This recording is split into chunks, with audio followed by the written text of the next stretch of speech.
If I understand the question is, ultimately what is going to impact in the farmer's field is in terms of new varieties which will be high yielding or which are stress tolerant or they have traits which we really need.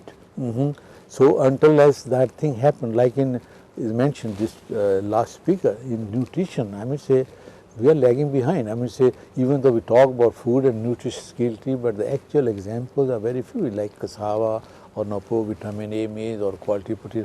We have few sets or even golden rice, we have been talking for the past so many years, but still it is not there. So again it can take some time, so it does not come over time. So again I think the advantage over there as I see here is, as I mentioned earlier, is the how to accelerate breeding process. And I think if we are able to, right now the biggest challenge we have is how to develop stress tolerant germplasm, which is tolerant to drought or water logging or nitrogen use efficiency or few other nutritional traits like provitamin A or try to develop protein crops of choice. So I think if we can do some things which are unique, then I think because as I said, if few good examples come forward, then it will, but it does not happen. Like you see the generation program, since how long has been there?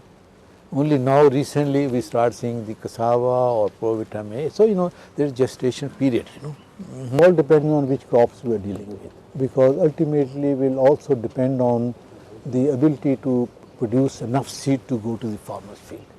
So this is where if we get some good product, the possibility of going to the farmer's field will be much easier, because seed multiplication in self-pollinated crop is relatively much easy.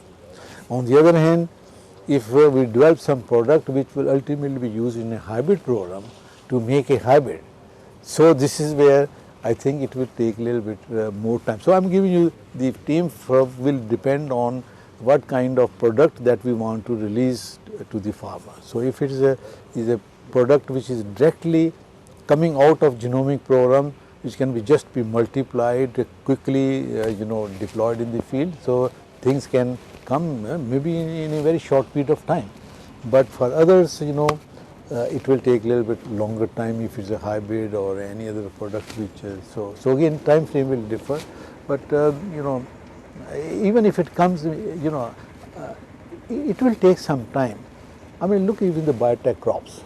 95 we have a very few millions of hectares, Now we have almost 170 million hectares. This is one of the greatest revolution in the history of mankind, in a period of 15 years.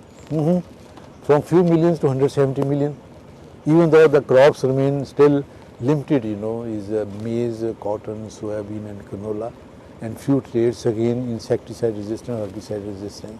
But still, if you really look at the impact is made in terms of area coverage.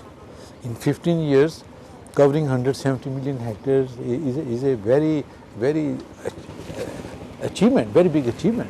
So I think that those kind of thing, in my opinion, again, the impact will be realized very quickly if in case of self-pollinated crop, because then we have to multiply. But where the products require different steps in producing seed, there I think it will take a little bit longer.